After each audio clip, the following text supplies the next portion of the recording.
అండి అందరికీ ఇది మొన్న శనివారం వీడియో. శనివారము వినాయకుని బర్త్డే అంట. మేమున్న అపార్ట్మెంట్లో సెలబ్రేట్ చేసింది. అదే పూజలు. అందుకు మా వాడు చూడండి దండం పెట్టుకోరా దేవుని సైడ్ తిరిగా అంటే ఆడ కూడా డ్యాన్సులు చేస్తూ ఉంటాడు. మా వాడు ఆడ తిన్నగుండడు. ఆ రోజు శనివారం బర్త్డే అనేసి కింద భోజనాలు, భజనలు, పూజలు, హారతులు చేసిండ్రు. మేము కూడా వెళ్ళాము. మేము వెళ్ళేసరికి భజన స్టార్ట్ అయింది. ఇక్కడ ఏంటంటే పూజలు, ఏదైనా పూజ చేస్తే దేవునికి ఖచ్చితంగా భజన చేస్తారు ఈ అపార్ట్మెంట్లో అయితే. ఇంకా భజన తర్వాత ఒక పెద్ద ఆయన వచ్చిండు బయట నుంచి, వినాయకుని కథ చెప్పిండు అందరికీ. ఆ వినాయకుని కథ అందరికీ, చాలామందికి పెద్దవాళ్ళందరికీ తెలిసిన కథనే. అందరికి ఆ కథ చెప్పిండు. అందరు చాలా ఇంట్రెస్ట్గా వింటున్నారు. కాదు విన్నట్టు నటిస్తారాడు చాలామంది. ఇంకా ఆ కథ ఆయన ఒక 1/2 అవర్ కథ చెప్పిండు. అదే వినాయకుడు, పార్వతీదేవి వినాయకుడిని గోధుమ పిండితో తయారు చేసి అక్కడ ప్రాణం పోసి కాపలా పెడితే స్నానానికి వెళ్తే, అప్పుడు ఆ టైంలో కైలాసంలో శివుడు వస్తే శివుడికి కూడా ఎంట్రీ ఇవ్వడు వినాయకుడు. అప్పుడు శివునికి కోపం వచ్చి వినాయకుని తల నరుకుతాడు. అప్పుడు పార్వతీదేవి వచ్చి బాధపడుతుంది. ఆ స్టోరీ ఆయన మరాఠీలో చెప్తున్నాడు, కానీ నాకు కూడా అర్థమవుతుంది అదే స్టోరీ అనేసి. కానీ ఇక్కడ వాళ్ళు హిందీ మాట్లాడరు, మరాఠీనే ఎక్కువ మాట్లాడతారు. మనం మాట్లాడితేనే హిందీ మాట్లాడతారు, లేకపోతే వాళ్ళ లాంగ్వేజ్ మరాఠీనే మాట్లాడతాడు. ఆయన చెప్పేది కూడా మరాఠీలోనే చెప్తున్నాడు. ఈ పిల్లలు ఏదైనా సరే పిల్లలు కూడా ఎక్కువ మరాఠీనే మాట్లాడతారు, హిందీ మాట్లాడరు. మనం మాట్లాడితేనే మాట్లాడతారు. హిందీ మరాఠీ దగ్గరే ఉంటాయి కానీ మరాఠీ మనకు అర్థం కాదు. హిందీ అయితేనే అర్థమవుతుంది. మరాఠీ కొంచెం టఫ్గా ఉంటుంది వాళ్ళ పదాలు, అందుకు అసలు అర్థం కావు అసలుకి, హిందీలా కాదు. ఇంకా అది అయిపోయిన తర్వాత ఇంకా హారతి. ఇంకా ఆ భజనలకి, ఆ ప్రోగ్రామ్కి రాని వాళ్ళు కూడా హారతికి అయితే ఖచ్చితంగా వస్తారు. ఎందుకంటే ప్రతి మంగళవారం హారతి ఇస్తారు. కింద ఆడ అపార్ట్మెంట్లోనే ఉంటుంది గుడి. వినాయకుడి విగ్రహము, ఆంజనేయ స్వామి విగ్రహం ఉంటుంది. ప్రతి మంగళవారం హారతి ఇస్తారు. కానీ నేనే వెళ్ళాను. అందరు పిలుస్తారు, మా ఫ్లోర్లో అందరు వెళ్తుంటారు. మనం కూడా ప్రసాదాలు కూడా చేసుకొని తీసుకెళ్ళచ్చు. కానీ నేను వెళ్ళను, ఎప్పుడో ఒకసారి వెళ్తా. మా వాడు ఎందుకంటే మా వాడిని తీసుకెళ్ళాలి. మా వాడు కింద ఒక చోట ఉండడు. కార్ల కిందికి అటు ఇటు ఆడుకుంటా అని నాకు చెప్పుకోకుండా లిఫ్ట్ దగ్గరికి అట్లా ఇట్లా పరిగెత్తా ఉంటాడు. నేను పోయినా కూడా ఊరికి టెన్షన్ పడాలా, మనశ్శాంతిగా ఉండలేను. ఎందుకనేసి నేను వెళ్ళను. ఈయన తీసుకొని మళ్ళీ ఎందుకులే టెన్షన్ పడి వెళ్ళి ఆడ ప్రశాంతంగా దేవుని దగ్గర ఉండడం కూడా కుదరదు అనేసి. ఇంకా హారతి అయిపోయినాక భోజనాలు.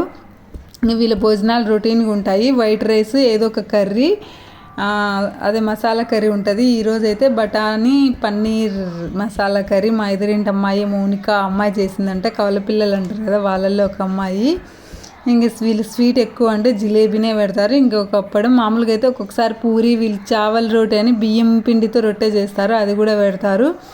మా వాడు నేను భోజనం చేసేటప్పుడు నేను కూడా తింటా, పక్కన ప్లేట్లో అని పక్కన ప్లేట్ పెట్టించిన తర్వాత తినకుండా మళ్ళీ ఆడుకోవడానికి వెళ్ళిండు. తినే టైంలో మళ్ళీ పక్కకు లేసి ఇంకా ఆ ప్లేట్ మళ్ళీ మా వాని కోసమని మళ్ళీ పైకి తీసుకొచ్చి మళ్ళీ తినిపించి, ఇంకా వాడిని ఇంకా కిందికి తీసుకెళ్ళలేదు. నన్ను ఒక ఆట ఆడుకుంటాడనేసి కింద నన్ను ఊరికి ప్రశాంతంగా కూర్చోనీడు, నన్ను కూడా అటు ఇటు పరిగెత్తిస్తాడనేసి నిద్రవిచ్చి మళ్ళీ కింద చిన్నపిల్లలకు డ్యాన్స్ ప్రోగ్రామ్ ఉందంటే నేను వెళ్ళా. 10 గంటలకి వెళ్తే చిన్నపిల్లలందరికీ ముందే చెప్పారు, డ్యాన్స్ ప్రాక్టీస్ చేపియండి. చిన్నపిల్లలు ఉండేవాళ్ళు కాంపిటీషన్, ఎవరు బాగా చేస్తే వాళ్ళకి ప్రైజులని.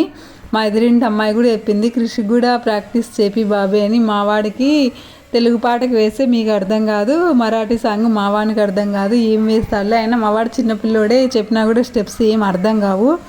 అందుకని వద్దులే మౌనిక, వాడికి రాదు, ఊరికి ఎందుకు వాడిని ఇబ్బంది పెట్టడం, మీరు ఇబ్బంది పడడం అని చెప్పా. ఇంకా ఈ పిల్లోడు మా పక్కింటి పిల్లోడు గీత్, వీడు 5th క్లాసు. వీడు ఎప్పుడు ఛత్రపతి శివాజీ మహారాజ్ అది దానికి ఆయనకు సంబంధించి ఎక్కువ వేస్తుంటాడు. ఈసారి ఏమో ఇంకా వేయకోకుండా పాట పాడిండు, ఏదో మరాఠీ సాంగ్ పాడిండు. ఇంకా చిన్నపిల్లలందరూ కలిసి ఇంకా డ్యాన్స్. వీళ్ళేం ప్రాక్టీస్ చేయలేదు, స్కూళ్ళల్లో నేర్పిస్తారు కదా ఏదైనా ప్రోగ్రామ్కి, జనవరిలో రిపబ్లిక్ డేకి, ఆగస్ట్ ఆ డ్యాన్స్లే. ఈ పిల్ల దేవాన్సి అని మా వాని ఫ్రెండే, మా వానికి క్లోజ్ ఫ్రెండ్, మా ఫ్లోరే. ఈ పిల్ల చాలా యాక్టివ్గా ఉంటుంది, భలే హుషారు. మొత్తం అపార్ట్మెంట్ మొత్తం తెలుసు అనమాట ఈ పిల్ల. దేవాన్సి అని బాగా దగ్గరకు తీస్తుంటారు అందరూ. చాలా హుషారుగా ఉంటుంది, అందరితో బాగా కలిసిమెలిసి బాగా మాట్లాడుతుంది. కొత్త పాత అట్లేం ఉండదు ఆ పిల్లకి, చాలా బాగుంటుంది. మా వానికి క్లోజ్ ఫ్రెండ్ అనమాట ఆ పిల్లతోనే మా వాడు ఎక్కువ ఆడుకునేది, మా ఫ్లోరే. ఇంకా పిల్లలందరూ ఇంకా డ్యాన్స్ చేశారు ఒకరి తర్వాత ఒకరు. లేడీస్ కూడా వేసేవాళ్ళే, మరి ఈసారి ఎందుకో వేయట్లేదు. లేకపోతే వీళ్ళు ఏం చిన్న ఫంక్షన్లు చేసుకున్నా, బర్త్డే ఫంక్షన్లు చేసుకున్నా, ఏం చేసుకున్నా డ్యాన్స్ మాత్రం బాగా హుషారుగా బాగా వేస్తారు లేడీస్ కూడా. కానీ ఏమో ఈసారి చిన్నపిల్లలతోనే వేపిస్తారు. వీళ్ళకి కాంపిటీషన్ అని చెప్పారంట. లాస్ట్కి ఏం ప్రైజులు ఇస్తారో చూడాలా. ఈ పిల్ల మళ్ళీ వచ్చింది, ఒక డ్యాన్స్ వేసింది, మళ్ళీ గాయత్రి మంత్రం చెప్తుంది.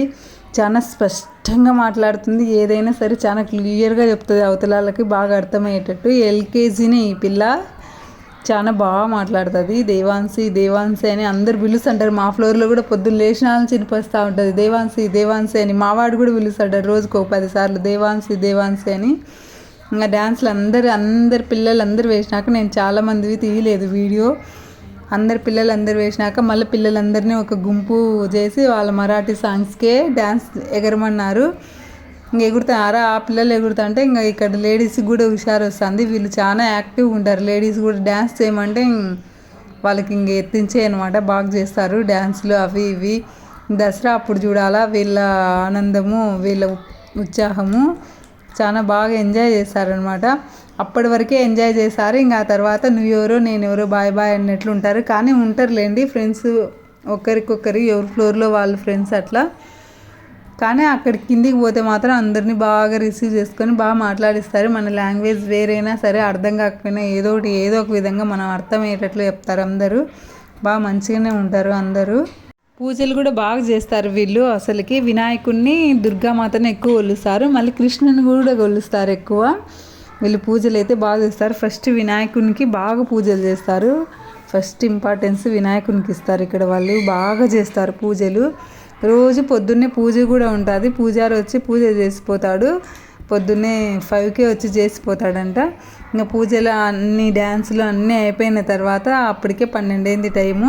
ఇంకా పిల్లలందరికీ పాపం డ్యాన్స్ కాంపిటీషను, ప్రైజులు ఇస్తామని చెప్పారట. వాళ్ళు ఎగిరి పెట్టిన తర్వాత, డ్యాన్సులు చేసిన తర్వాత ప్రైజులే ఏం లేవని చెప్పి అందరినీ క్యూలో నిలబెట్టి మంచిగా ఒక చాక్లెట్ ఇచ్చి పంపించారు. అట్లుంటుంది మరి ఇక్కడ వాళ్ళతో.